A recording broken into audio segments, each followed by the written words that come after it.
is Janice Cobb of Save My Pet ID Tag. Engraved with your pet's info, they allow emergency personnel to start care for your pets if you're sick or injured. Head over to SaveMyPetIDTag.com and explore products. They ensure peace of mind for you and for your four-legged family. What's up, Pet Pals, and welcome to Arden Moore's Four-Legged Life Show. My name is Barbara Lean, and for this special episode, I'll be your stand-in host as we bring in our special guest, Arden Moore. Now, when Arden's not behind the microphone, you can find her as a Master Certified Pet First Aid Instructor, teaching thousands of pet parents and pet professionals all over the world. This month of April is Pet First Aid Awareness Month, so it is fitting to bring in Arden to talk about her pet safety tips. And Arden is the founder of Pet First Aid for You. Welcome to your show, Arden. Hey, Barbara, it's always great to have you be my guest host. And it is a big deal, April. April is a big deal, so keep going. You're doing great. Well, Pet First Aid Awareness Month. Now, I did not realize that April is designated as Pet First Aid Awareness Month. Tell us more about that, Arden. Well, I love that it's a whole month being designated, so we start being aware of it. So if you have a dog, you have a cat, or you are a pet sitter, you are a boarding facility, you're a vet tech, a groomer, anybody that has anything to do with pets. If I could wave a wand, Barbara, everyone would have taken a pet first aid course, because you need to know that anytime, anywhere, a pet can get hurt or injured, and you need to know what to do and what not to do when minutes count. So the fact that it's a whole month to be aware, I really love it. I'm going to be doing some blogs. I've got a lot of classes set up. But they did a poll, and it said only about 2% of anyone with a pet has ever taken a pet first aid class. I think we need to improve those numbers. Well, we always talk about pet first aid for ourselves, but we rarely think of it for our pets. Exactly. And you know the difference, Barbara? They have teeth, claws, and they don't speak English. Right. So you got a challenging situation. If your spouse or your child or your friend got hurt, kind of more what to do. But when that dog, that cat is hurt, you have to make sure you don't get hurt helping them. So what are some of the primary things we need to keep in mind when it comes to pet first aid? Well, you need to realize what is the definition of pet first aid. It is actually the life-saving bridge between the something happened and the veterinary clinic. Our role is to stabilize, render aid on the scene, and make sure we get that dog or cat safely to the vet. And this is a biggie. You need to definitely put your phone on speaker while you're helping that pet and call the nearest vet clinic to quickly say, hey, my dog stopped breathing. I've done 6 sets of CPR. I'm about 10 or 12 minutes away. Kaboom, kaboom, kaboom. This is not the time to tell them in a tearful voice how much you love your dog, how much you love your cat. Oh my God, oh my God, oh my God, because none of that is going to save a pet's life. So in my classes, we teach our students to be and act like first responders, which means you all get permission to freak out later. Right. But you got to watch your breathing. You got to survey your surroundings. You got to protect yourself and realize once you hand that dog or cat off to the vet team, let it all out. But you just did something good. What motivated you to become a Master Certified Pet First Aid CPR instructor? Well, Barbara, I've been in the pet world since 1999. And initially it was all about health and behavior. And I realized there was a big piece of that puzzle missing, and that was pet safety. So in 2011, I took several courses and I attained the rank of Master Certified Instructor, and that's for pet first aid and CPR. And I realized that it's good to know pet behavior, it's good to know pet health, but it's also very important to know what to do to help a pet who's injured or hurt. And I have been so blessed to have stellar ER and critical care veterinarians, internal medicine veterinarians, and feline behavior veterinarians as my advisors in my Pet First Aid for You program. And we keep keeping it current. So I'm teaching things now that weren't taught back then, including new ways to do CPR. As we get more information from the experts, it's my role to pass that on to pet parents and pet professionals. I got to tell you, Barbara, I've done a lot in the pet world. I jokingly say I wear a lot of collars in the pet world because I host the Four-Legged Life show. I've written more than 24 dog and cat books. I do a lot in the pet world. But of everything I do, helping people save pet lives as a master instructor is my number one priority. So it just took me a minute to figure it all out, and I'm very happy being able to help people all over the world. And you have a great program. I've taken your course. And so I'm curious what sets your course apart from other programs?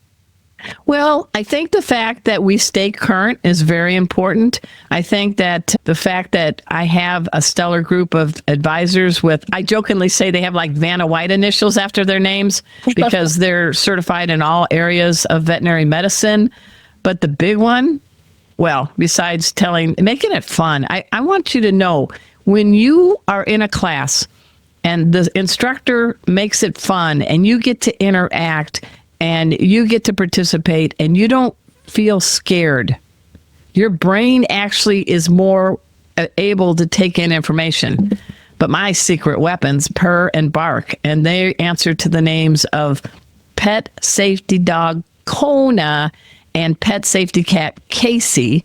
Kona and Casey are both, I call them shelter alums, Barbara. I don't call them rescues. They're alums. There's some really hardworking shelters around our country.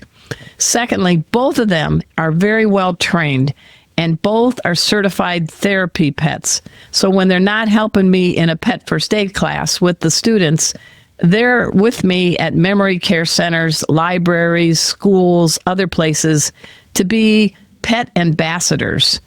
It's kind of cool to walk into a class or to take an online class and see that the instructor has a real dog and a real cat showing you how to towel wrap them, how to do CPR. It's more, I think our program is realistic and practical. Right. And I love that I have Kona and Casey because then people say, oh, she's not just doing it on one of those fake demo dogs. She's actually wrangling a cat. Now, do you say they're alums? How long have they been involved in the program? Well, they're actually my second team of safety pets because back in the day, I had a husky golden retriever, which she shed hair everywhere. Her name was Chipper. And I had a white with gray marking cat named Zeke. So I was very blessed. Kona and Casey are actually my second set of team, and they've been helping me for about 8 years.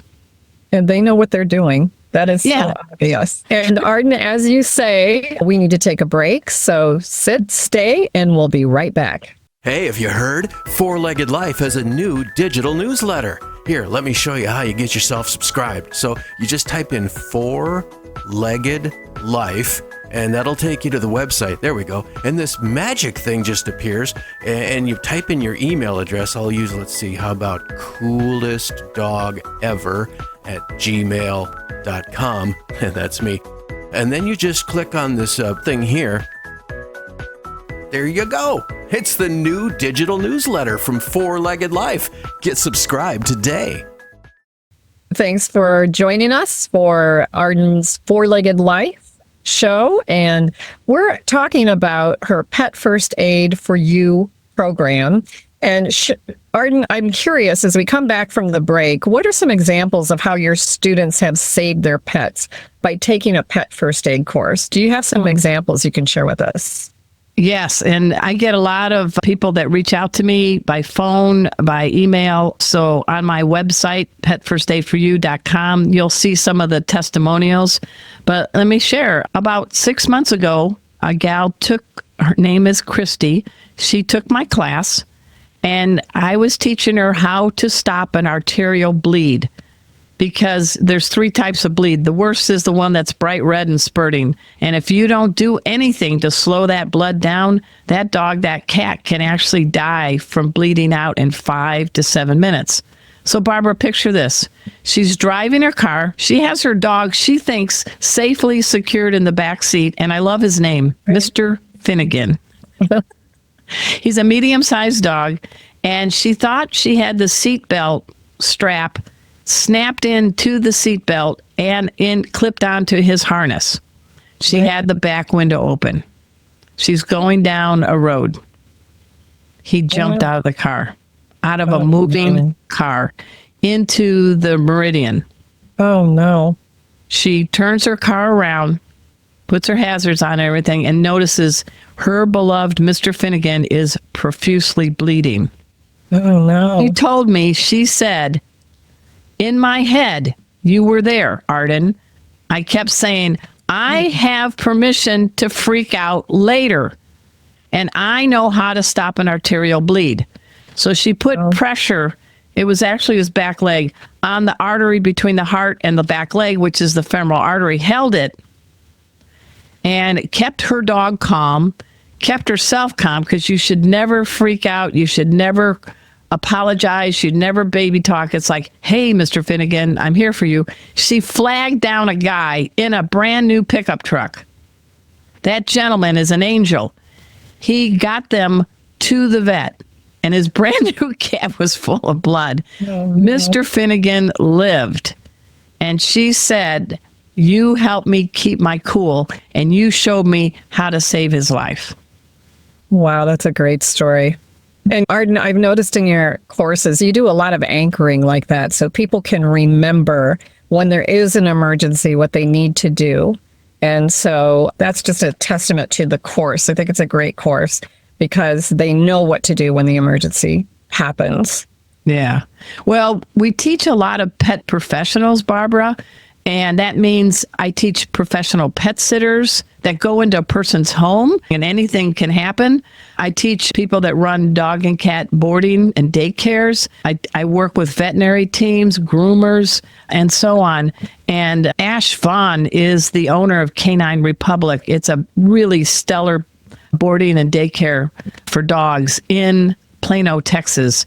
And he always gets his staff certified by me because you take the course, you earn a 2-year veterinary approved certification.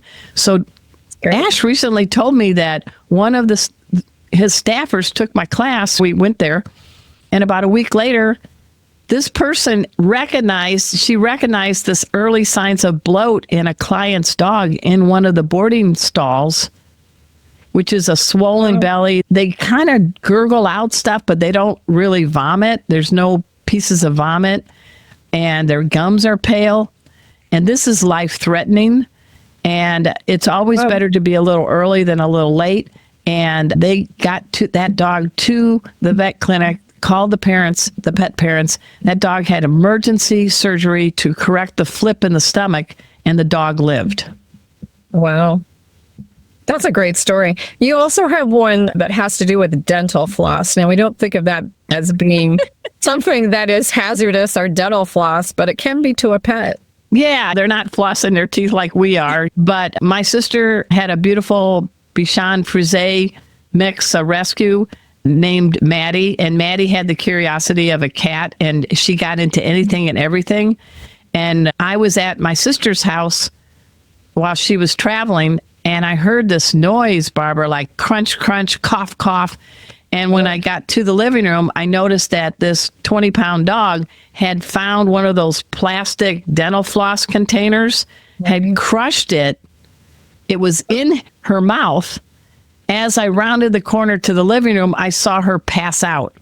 And one of the tips we give everybody is you say the time out loud. So 9:36. even if you're the only one in the room, because it reminds you and it sticks better. So you can say to the vet team, I saw my dog pass out at 9:36. That is a great point.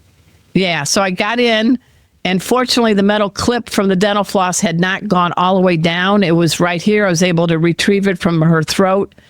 And I did 2 1-minute mouth to snout rescue breathing. And she actually gained consciousness after the end of the second rescue breathing.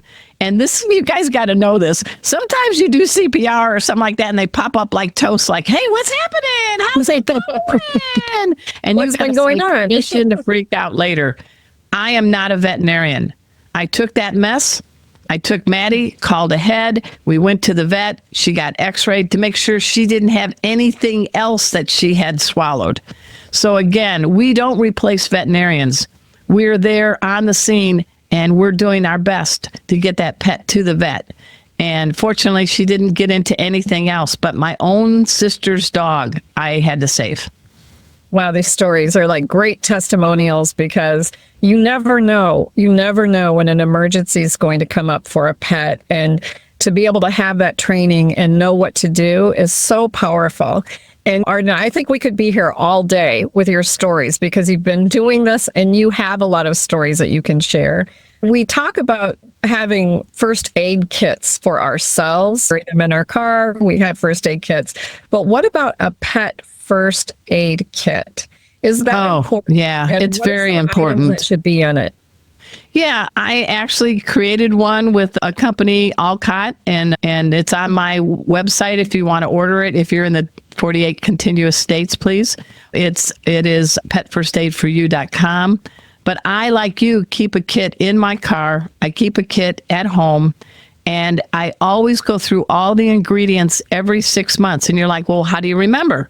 Well, when we have to change our clocks, everyone, use that day to check your carbon dioxide monitor, your smoke detector, and look what's in your medicine cabinet and in your people and pet first aid kits. Boot out the things that expire. But a good pet first aid kit will have a lot of items: gauze, bandaging. It should have a syringe if you have to give medicine. It should have an ice pack that you can use. I mean, it's kind of keeps it cold. A triangle bandage. Our kits, hang on, I'm going to have to pause. So we have a kit that you have to have a cold compress.